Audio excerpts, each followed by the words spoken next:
ఓం శ్రీ మహాగణాధిపతయే నమ. ఓం శ్రీ గురుభ్యో నమ. ఓం శ్రీ సాయినాథాయ నమ. శ్రీ సాయి సచరిత్రలో 6వ అధ్యాయం. గురు కరస్పర్శ ప్రభావము, శ్రీరామనవమి ఉత్సవము, దాని ప్రారంభము, పరిణామము మొదలగునవి, మసీద్ మరమ్మతులు, వీటి గురించి తెలుసుకుందాము. గురు కరస్పర్శ ప్రభావము.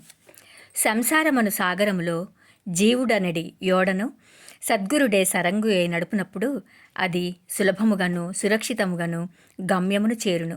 సద్గురు అనగానే సాయిబాబా స్ఫురణ కోచుచున్నారు. నా కండ్ల ఎదుట సాయిబాబా నిలిచియున్నట్లు, నా నుదుట ఊది పెట్టుచున్నట్లు, నా శిరస్సుపై చేయి వేసి ఆశీర్వదించుచున్నట్లు పడుముచున్నది. నా మనస్సు సంతోషముతో నిండిపోయి కండ్ల నుండి ప్రేమ పొంగి పొరలుచున్నది. గురు హస్త స్పర్శ మహిమ అద్భుతమైనది. ప్రళయాగ్నిచే కూడా కాలనట్టి వాసనామయమైన సూక్ష్మ శరీరము గురు కరస్పర్శ తగులుగానే భస్మమైపోవును.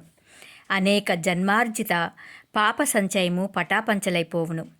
ఆధ్యాత్మిక సంబంధమైన విషయములు వినుటకే విసుగుపడు వారి వాక్కు కూడా నెమ్మది పొందును. శ్రీ సాయి సుందర రూపము కాంచుటతోడనే కంఠము ఆనందాతిరేకముతో గద్గదమగును. కన్నుల నుండి ఆనందాశ్రువులు పొంగిపొరలును. హృదయము భావోద్రేకముతో ఉక్కిరి అగును. నేనే తానను పరబ్రహ్మస్వరూపమను స్ఫురణ మేలుకొని ఆత్మ సాక్షాత్కారం ఆనందమును కలిగించును. నేను నీవు అను భేదభావమును తొలగించి బ్రహ్మైక్యానుభవమును సిద్ధింపచేయును. నేను వేద పురాణాది సద్గ్రంథములు చదువునప్పుడు నా సద్గురుమూర్తియే అడుగడుగునకు జ్ఞప్తికి వచ్చుచుండును. నా సద్గురువైన శ్రీ సాయిబాబాయే శ్రీరాముడుగా శ్రీకృష్ణుడుగా నా ముందు నిలిచి తన లీలలను తామే వినిపించచేయనట్లు తోచును. నేను భాగవత పారాయణకు పూనుకొనగనే శ్రీ సాయి ఆపాదమస్తకము కృష్ణుని వలె గాన్పించును. భాగవతమో ఉద్ధవగీతయో తామే పాడుచున్నట్లుగా అనిపించును. ఎవరితోనైనా సంభాషించున్నప్పుడు సాయిబాబా కథలే ఉదాహరణములుగా నిచ్చుటకు జ్ఞప్తికి వచ్చును. నాకై నేను ఏదైనా వ్రాయ తలపెట్టినచో ఒక మాట గాని వాక్యము గాని వ్రాయుటకు రాదు. వారి ఆశీర్వాదము లభించిన వెంటనే రచనాధార అంతులేనట్లు సాగును. భక్తునిలో అహంకారము విజృంభించగనే బాబా దానిని అణచివేయును. తన శక్తితో వాని కోరికలను నెరవేర్చి సంతుష్టు చేసి ఆశీర్వదించును. సాయి పాదములకు సాష్టాంగ నమస్కారము చేసి సర్వస్వ శరణాగతి చేసిన వానికి ధర్మార్థ కామ మోక్షములు కరతలామలకమగును. భగవత్ సాన్నిధ్యమునకు పోవుటకు కర్మ, జ్ఞాన, యోగ, భక్తి మార్గములనడి 4 త్రోవలు గలవు. అన్నింటిలో భక్తి మార్గము కష్టమైనది. అది ముళ్ళు గోతులతో నిండియుండును. సద్గురుని సహాయముతో ముళ్లను గోతులను తప్పించుకొని ముందుకు సాగినచో గమ్యస్థానము అవలీలగా చేరవచ్చును. ఈ సత్యమును దృఢముగా నమ్ముడని శ్రీ సాయిబాబా నొక్కి వక్కాణించెడివారు. స్వయం సత్తాకమైన బ్రహ్మము జగత్తును సృష్టించు నా బ్రహ్మము యొక్క శక్తి మాయ. సృష్టియను ఈ మూడింటి గూర్చిన తత్వ విచారము చేసి వాస్తవమునకి మూడును ఒకటియేనని సిద్ధాంతీకరించి బాబా తన భక్తుల శ్రేయస్సుకై చేసిన అభయప్రదాన వాక్యములకు రచయిత ఈ క్రింద ఉదహరించుచున్నాడు. నా భక్తుని ఇంటిలో అన్నవస్త్రములకు ఎప్పుడూ లోటుండదు. నా యందే మనస్సు నిలిపి భక్తి శ్రద్ధలతో మనఃపూర్వకముగా నన్నే ఆరాధించువారి యోగక్షేమములను నేను చూచెదను. కావున వస్త్రాహారముల కొరకు ప్రయాసపడవద్దు. నీకేమైనా కావలసిన భగవంతుని వేడుకొనుము. ప్రపంచంలోని కీర్తి ప్రతిష్టలకై ప్రాకులాడుట మాని దైవము యొక్క దర్బారులో మన్ననలు పొందుటకు భగవంతుని కరుణాకటాక్షములు సంపాదించుటకు యత్నించుము. ప్రపంచ మందుకొను భ్రమను విడుపుము. మనస్సునందు ఇష్టదైవము యొక్క ఆకారమును నిలుపుము. సమస్తేంద్రియములను మనస్సును భగవంతుని ఆరాధన కొరకే నియమింపుము. ఇతరముల వైపు మనస్సు పోనివ్వకుము. ఎల్లప్పుడూ నన్నే జ్ఞప్తి అందించుకొనుము. మనసును ధన సంపార్జనము, దేహపోషణ, గృహ సంరక్షణము మొదలగున విషయముల పట్ల సంచరించకుండా గట్టిగా నిలుపుము. అప్పుడది నెమ్మది వహించి శాంతముగాను చింతారహితముగాను ఎండును. మనస్సు సరియైన సాంగత్యంలోనున్నదనుటకు ఇది ఏ గుర్తు. చంచల మనస్కునకు స్వాస్థ్యము చిక్కదు. బాబా మాటలు దహరించిన పిమ్మట గ్రంథకర్త షిరిడీలో జరుగు శ్రీరామనవమి ఉత్సవమును వర్ణించుటకు పూనుకొనెను. షిరిడీలో జరుగు ఉత్సవముల అన్నిటిలో శ్రీరామనవమియే గొప్పది. సాయి లీల 1925 పుట 197 పత్రికలో షిరిడీలో జరుగు శ్రీరామనవమి ఉత్సవము గురించి విపులముగా వర్ణింపబడినది. దాని సంగ్రహమిట పేర్కొనబడుచున్నది. కోపరగాంలో గోపాలరావు గుండ్ అనునతుడు పోలీసు సర్కిల్ ఇన్స్పెక్టర్గా నుండెను. అతడు బాబాకు గొప్ప భక్తుడు. అతనికి 3 భార్యలున్నప్పటికీ సంతానము కలుగలేదు. శ్రీ సాయి ఆశీర్వచనముచే అతనికొక కొడుకు పుట్టెను. ఆ ఆనంద సమయంలో అతనికి షిరిడీలో ఉరుసు ఉత్సవము నిర్వహించవలనను ఆలోచన కలిగినది. తన ఆలోచనను తాత్యా కోతే పాటీలు, దాదా కోతే పాటీల్, మాధవరావు దేశ్పాండే తదితర తక్కిన సాయి భక్తుల ముందుంచెను. వారంతా దీనికి ఆమోదించిరి. బాబాయ్ ఆశీర్వాదమును అనుమతిని పొందిరి. ఇది 1897లో జరిగెను. ఉరుసు ఉత్సవం జరుపుకోవడానికి జిల్లా కలెక్టర్ అనుమతికై దరఖాస్తు పెట్టిరి. గ్రామ కులకర్ణి కరణము దానిపైనేదో వ్యతిరేకముగా చెప్పినందున అనుమతి రాలేదు. కానీ బాబా ఆశీర్వదించి ఉండుటచే మరల ప్రయత్నించగా వెంటనే అనుమతి వచ్చెను. బాబా సలహాననుసరించి ఉరుసు ఉత్సవమును శ్రీరామనవమి నాడు చేయుటకు నిశ్చయించిరి. ఈ ఉరుసు ఉత్సవమును శ్రీరామనవమి నాడు జరుపుకోనమంటంలో హిందూ మహమ్మదీయుల సమైక్యత అభావము బాబా ఉద్దేశ్యం కాబోడు. భవిష్యత్ సంఘటనలను బట్టి చూడగా బాబా సంకల్పము నెరవేరినట్లు స్పష్టమగును. ఉత్సవము జరుపుటకు అనుమతి అయితే వచ్చెను గాని ఇతర అవాంతరములు కొన్ని తలెత్తినవి. చిన్న గ్రామమైన షిరిడీలో నీటి ఎద్దడి అధికముగా నుండెను. గ్రామమంతటికి 2 నూతులుండెడివి. ఒకటి ఎండాకాలంలో నిండిపోవచ్చుండెను. రెండవ దానిలోని నీళ్లు ఉప్పనివి. ఈ సమస్యకును బాబాకు నివేదించగా బాబా ఆ ఉప్పునీటి బావిలో పువ్వులు వేసెను. ఆశ్చర్యకరంగా ఆ ఉప్పు నీరు మంచినీళ్లుగా మారిపోయినవి. ఆ నీరు కూడా చాలకపోవటచే తాత్యా పాటిల్ దూరం నుంచి మోటార్ల ద్వారా నీరు తెప్పించెను. తాత్కాలికంగా అంగళ్ళు వెలిసినవి. కుస్తీ పోటీల కొరకు ఏర్పాట్లు చేయబడినవి. గోపాలరావు గుండునకు ఒక మిత్రుడు కలడు. వాని పేరు దాము అన్నా కాసార్. అతనిది అహ్మద్ నగర్. అతనికి 2 భార్యలున్నప్పటికీ సంతానము లేకుండెను. అతనికి కూడా బాబా ఆశీర్వాదంచే పుత్ర సంతానము కలిగెను. ఉత్సవము కొరకు ఒక జెండా తయారు చేయించవలనని గోపాలరావు అతనికి పురమాయించెను. అటులనే నానాసాహెబ్ నిమోన్కర్ను ఒక నగిషీ జెండా తెమ్మని కోరెను. ఈ 2 జెండాలను ఉత్సవముతో తీసుకొని పోయి మసీదు 2 మూలలందు నిలబెట్టిరి. ఈ పద్ధతిని ఇప్పటికీ అవలంబించుచున్నారు. బాబా తాము నివసించిన ఆ మసీదును ద్వారకామాయి అని పిలిచేటివారు.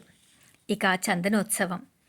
సుమారు 5 ఏళ్ల తర్వాత ఈ ఉత్సవంతో పాటు ఇంకొక ఉత్సవం కూడా ప్రారంభమయ్యెను. కొరాహాల గ్రామమునకు చెందిన అమీర్ శక్కర్ దలాల్ అను మహమ్మదీయు భక్తుడు చందన ఉత్సవమును ప్రారంభించెను. ఈ ఉత్సవము గొప్ప మహమ్మదీయ ఫకీరుల గౌరవార్థము చేయుదురు. వెడల్పు పళ్ళెరములో చందనపు ముద్ద నుంచి తలపై పెట్టుకొని సాంబ్రాణి ధూపములతో బాజా భజంత్రీలతో ఉత్సవము సాగించెదరు. ఉత్సవం ఊరేగిన పిమ్మట మసీదునకు వచ్చిన మసీదు గూటిలోనూ గోడలపైనను ఆ చందనమును చేతితోనందరినూ తట్టెదరు. మొదటి 3 సంవత్సరములు ఈ ఉత్సవమును అమీర్ శక్కర్ నిర్వహించెను. పిమ్మట అతని భార్య ఆ సేవను కొనసాగించెను. ఒకే దినమందు పగలు హిందువులచే జెండా ఉత్సవము, రాత్రులందు మహమ్మదీయులచే చందనోత్సవము ఏ అరమరికలు లేక జరుగుచున్నవి. ఇక ఏర్పాట్లు. షిరిడీలో జరుగు శ్రీరామనవమి ఉత్సవము బాబా భక్తులకు ముఖ్యమైనది, పవిత్రమైనది కూడా. భక్తులందరూ వచ్చి ఈ ఉత్సవంలో పాల్గొంచుండిరి. బయటి ఏర్పాట్లన్నీ తాత్యా కోతే పాటిల్ చూసుకొనిడివాడు. ఇంటి లోపల చేయవలసినవన్నీ రాధాకృష్ణమాయి అని భక్తురాలు చూచుండెను. ఉత్సవ దినములలో ఆమె నివాసము భక్తులతో నిండిపోయేది. ఆమె వారికి కావలసిన ఏర్పాట్లు చూసుకొనుటయే కాక ఉత్సవమునకు కావలసిన సరంజామానంతయు సిద్ధపరచుచుండెను. అంతేకాదు, స్వయంగా ఆమె మసీదును శుభ్రపరిచి గోడలకు సున్నము వేయుచుండెను. మసీదు గోడలు బాబా వెలిగించు ధుని మూలంగా మసిపట్టి ఉండేవి. మండుచున్న ధునితో సహా మసీదులోని వస్తువులనన్నింటినీ తీసి బయటపెట్టి మసీదు గోడలను చక్కగా కడిగి వెళ్ళవేయించుచుండెను.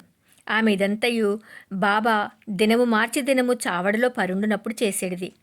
ఈ పనిని శ్రీరామనవమికి ఒకరోజు ముందే పూర్తి చేయుచుండెను. పేదలకు అన్నదానమనిన బాబాకు చాలా ప్రీతి. అందుచే ఈ ఉత్సవ సమయమందు అన్నదానము విరివిగా చేయుచుండిరి. భోజన పదార్థములు మిఠాయిలు రాధాకృష్ణ మా ఇంటిలో విస్తారముగా వండబడేవి. అనేక మంది సంపన్నులైన సాయి భక్తులు స్వచ్ఛందముగా పూనుకొని ఈ సేవలో పాల్గొనుచుండేవారు. ఉరుసు శ్రీరామనవమి ఉత్సవముగా మారిన వైనం. ఈ ప్రకారముగా 1897 నుండి 1911 వరకు ఉరుసు ఉత్సవము శ్రీరామనవమి నాడు వైభవముగా జరుగుచుండెను. రాను రాను అది వృద్ధి అగుచు ప్రాముఖ్యం సంతరించుకొనెను. 1912లో ఈ ఉత్సవమునకు సంబంధించి ఒక మార్పు జరిగెను. శ్రీ సాయినాథ సగుణోపాసన గ్రంథకర్త అయిన కృష్ణారావు జోగేశ్వర భీష్మ అనువాడు దాదాసాహెబ్ కాపర్డేతో కలిసి ఉత్సవమునకు వచ్చెను. వారు దీక్షిత్వాడాలో బస చేసిరి. ఉత్సవము ముందు రోజు కృష్ణారావు దీక్షిత్వాడ వసారాలో పండుకొని ఉండెను. ఆ సమయంలో లక్ష్మణరావు ఉరఫ్ కాకా మహాజని పూజా పరికరముల పళ్ళెముతో మసీదునకు పోవుచుండెను. అతనిని చూడగానే భీష్మకు ఒక క్రొత్త ఆలోచన తట్టెను. వెంటనే కాకా మహాజనిని దగ్గరకు పిలిచి అతనితో ఉరుసు ఉత్సవమును శ్రీరామనవమి నాడు చేయుమనుటలో భగవదుద్దేశమేదియో ఉండవచ్చును. శ్రీరామనవమి హిందువులకు చాలా ముఖ్యమైన పర్వదినము కనుక ఈ దినమందు రామ జన్మోత్సవము ఏల జరపకూడదని అడిగెను. కాకా మహాజనికి ఆ ఆలోచన బాగా నచ్చినది. తమ సంకల్పమునకు బాబాయ్ అనుమతి సంపాదించుటకు ఆయత్తమయ్యిరి. కానీ భగవత్ సంకీర్తన చేయుటకు అంత తక్కువ వ్యవధిలో హరిదాసును సంపాదించుట కష్టము. ఈ సమస్యను కూడా తుదకు భీష్మయ్య పరిష్కరించెను. ఎట్లనా, అతని వద్ద రామాఖ్యానమను శ్రీరాముని చరిత్ర సిద్ధముగా నుండుటచే అతడే దానిని సంకీర్తన చేయుటకు కాకా మహాజని హార్మోనియం వాయించుటకు తీర్మానించిరి. చక్కెరతో కలిపిన సొంటిగుండ ప్రసాదము రాధాకృష్ణమాయి చేయుటకు ఏర్పాటయ్యను. బాబాయ్ అనుమతి పొందుటకై వారు మసీదుకు పోయిరి. సర్వజ్ఞుడైన బాబా వాడలో ఏమి జరుగుచున్నదని మహాజనిని ప్రశ్నించెను. బాబాయ్ అడిగిన ప్రశ్నలోని అంతరార్థమును మహాజని గ్రహించలేక ఏమీ జవాబివ్వక మౌనముగా నుండెను. బాబా అదే ప్రశ్న భీష్మని అడిగెను. అతడు శ్రీరామనవమి ఉత్సవము చేయవలెనను తమ ఆలోచనను బాబాకు వివరించి అందులకు బాబా అనుమతి ఇవ్వవలెనని కోరెను. బాబా వెంటనే ఆశీర్వదించును. అందరూ సంతసించి రామజయంతి ఉత్సవమునకు సంసిద్ధులైరి. ఆ మరుసటి దినము మసీదును అలంకరించిరి. రాధాకృష్ణమయ్య ఒక ఊయలనిచ్చెను.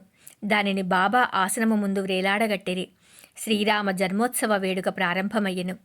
భీష్ముడు కీర్తన చెప్పుటకు లేచెను. మహాజని హార్మోనియం ముందు కూర్చొనెను.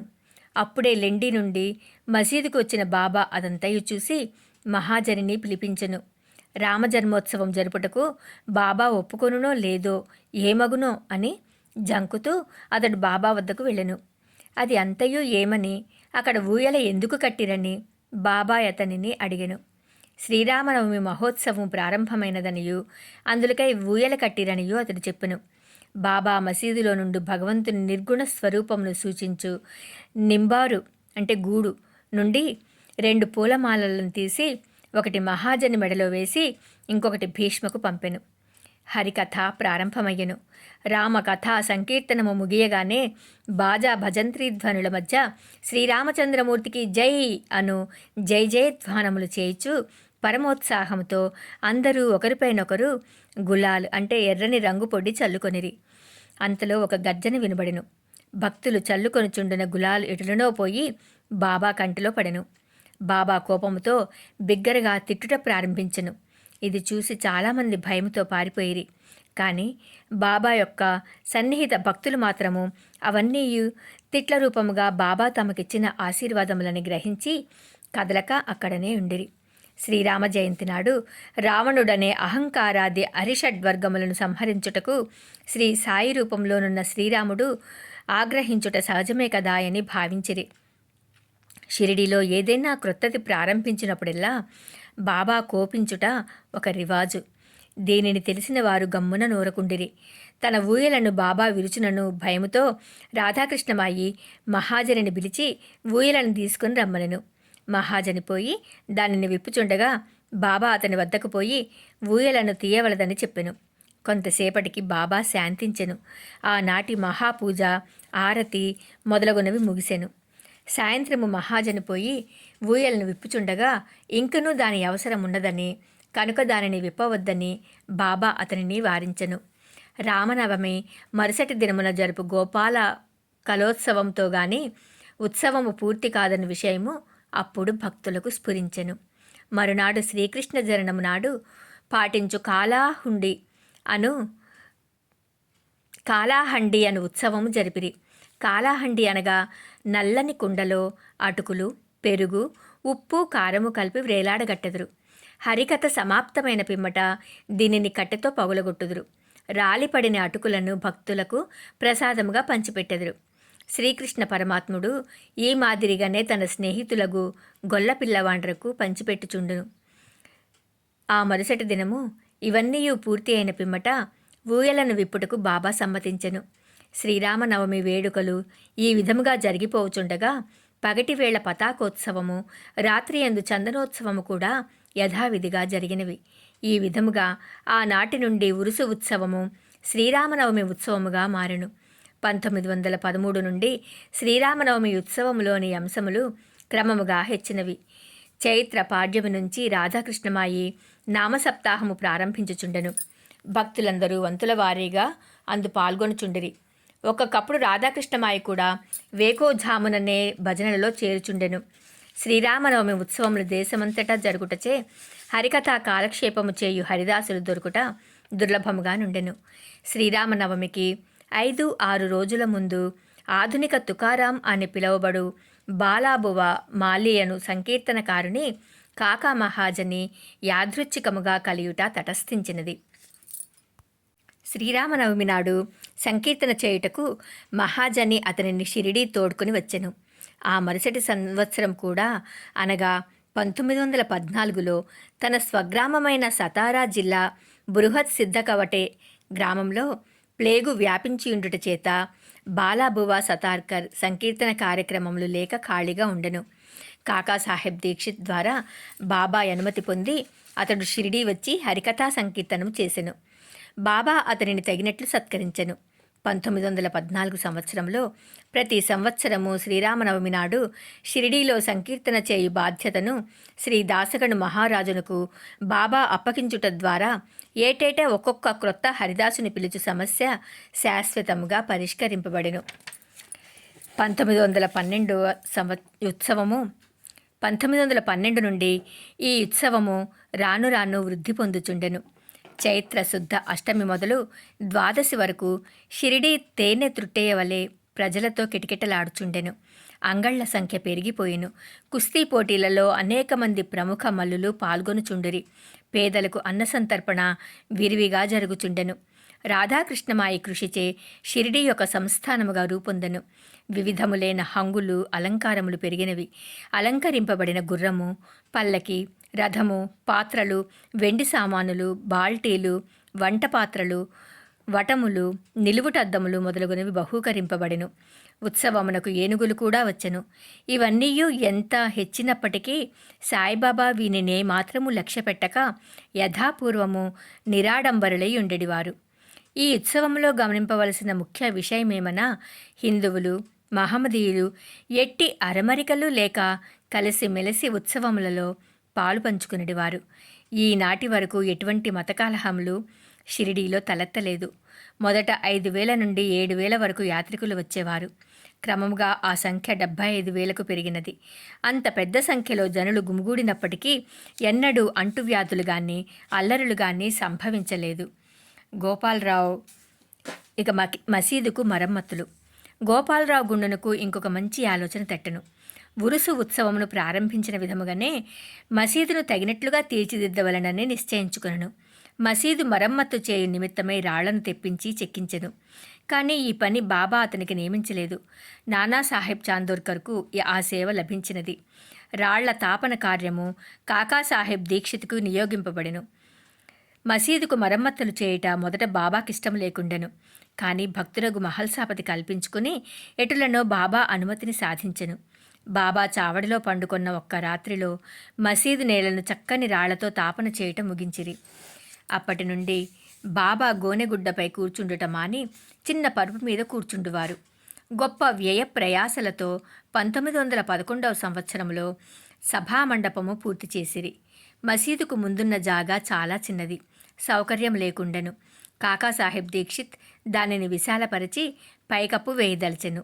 ఎంతో డబ్బు పెట్టి ఇనుప స్తంభములు మొదలుగునవి తెప్పించి పని ప్రారంభించెను. రాత్రి ఎంతయూ శ్రమపడి స్తంభములు నాటెడివారు. మరుసటి దినము ప్రాతకాలముననే బాబా చావడి నుండి వచ్చి అది ఎంతయూ చూచి కోపముతో వానిని పీకి పారవేచెడివారు. ఒకసారి బాబా మిక్కిలి కోపోద్దీపితుడై నాటిన ఇనుప స్తంభమును ఒక చేతితో పెకలించుచు రెండవ చేతితో తాత్యా పాటిల్ పీకను పట్టుకొనెను.